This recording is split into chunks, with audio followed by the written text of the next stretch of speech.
Então, deixa eu justamente pegar esse gancho, porque o senhor falou de Forças Armadas, Ministério da Defesa, antes o senhor tinha falado do Exército, mas o senhor ficou 4 anos como ministro. O Ministério da Defesa foi uma criação, a quem nos acompanha, do governo Fernando Henrique, né? Só para ficar registrado. O que são as Forças Armadas hoje no Brasil? Elas são, porque a discussão recente, agora contemporânea, são termos do pré-64. Legalistas, golpistas, são expressões que tinham caído em desuso em certo momento da história política recente no Brasil, mas voltaram por uma série de razões. O que são as Forças Armadas? Elas têm capacidade de defesa, nós somos um território imenso, fronteiras, né? É muito complicado, muito grande o país. Elas têm capacidade de defesa, o ensino no interior das escolas militares, tanto da Marinha, da Aeronáutica e do Exército, além do ensino propriamente dito profissional, há um ensino da importância das instituições democráticas. Como é que elas se constituem, como elas estão hoje, depois de ter exercido durante 21 anos o poder entre 1964 e 1985? Bom, então você está questionando sobre a participação dos militares na política. Sim, esse é o fundamentalmente. Bom, veja, nós devemos, e pelo estudo que eu fiz e acompanhei durante o período que estive lá no Ministério da Defesa, nós devemos o afastamento progressivo dos militares às regras que foram alteradas pelo Castelo Branco. Antes, por exemplo, um militar que fosse candidato, ele ficava agregado à força e, se fosse eleito, continuava agregado à força. E depois poderia retornar à força. Ou seja, não corria risco nenhum. Se não se elegesse, voltava para a força. O que fez E outra coisa, os generais naquela época, tu lembra disso, o exemplo mais clássico é do Cordeiro de Farias, que ficou 22 anos no generalato, ele criou umas regras de expulsória. Estabeleceu primeiro de que no generalato, que se compõe de 3, general de brigada, 2 estrelas, general de divisão, 3 estrelas, e de exército, 4 estrelas. Esse conjunto, um personagem que começasse aqui e chegasse aqui, não podia passar de 12 anos. 4 em cada período. Se ele não fosse promovido para essa, ele ia para a reserva.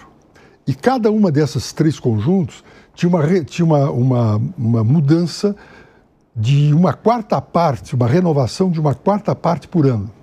Resultado, acabaram os guetos militares. Porque você ficava um general um tempo enorme e formava uma estrutura em torno de si.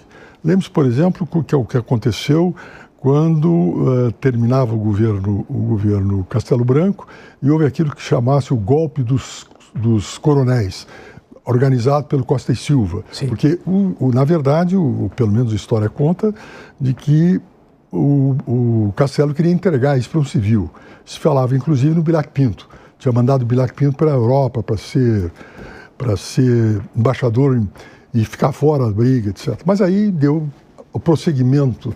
Ele acabou sendo derrotado na estrutura militar e tomou posse lá o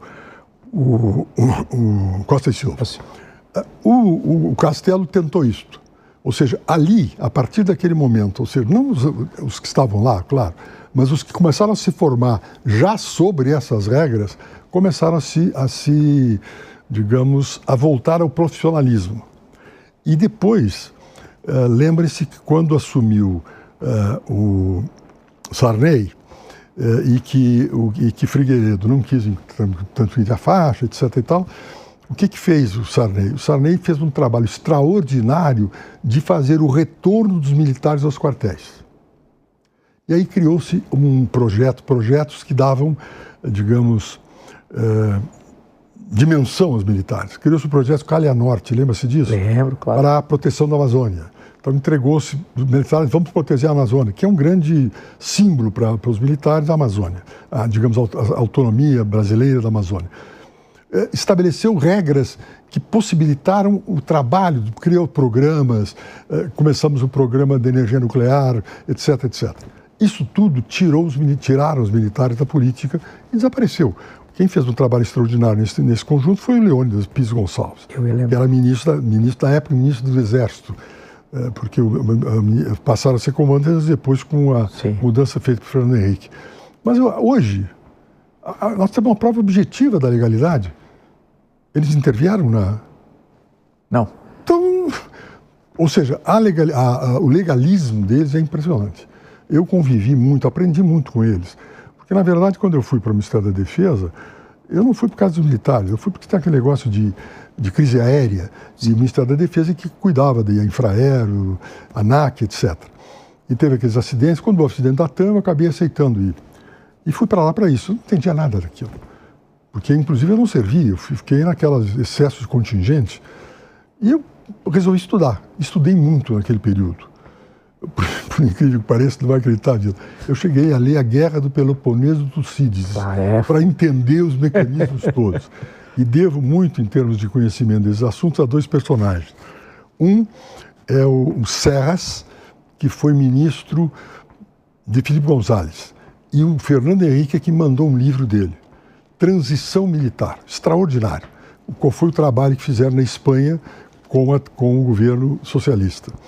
E também um grande autor, um filósofo americano, Michael Walzer, que tem um livro importantíssimo, Guerras Justas e Injustas, e tem um trabalho importante sobre Forças Armadas. Eu entendi como se mecanismo é isso. Agora, o convívio com os militares comigo foi muito bom. Agora tem uma coisa, tem que manter a estrutura hierárquica. Você não pode pretender mudar a hierarquia e nem a liturgia. Aquele negócio de tocar corneta, que faz parte de uma liturgia que mantém uma determinada estrutura de disciplina e hierarquia.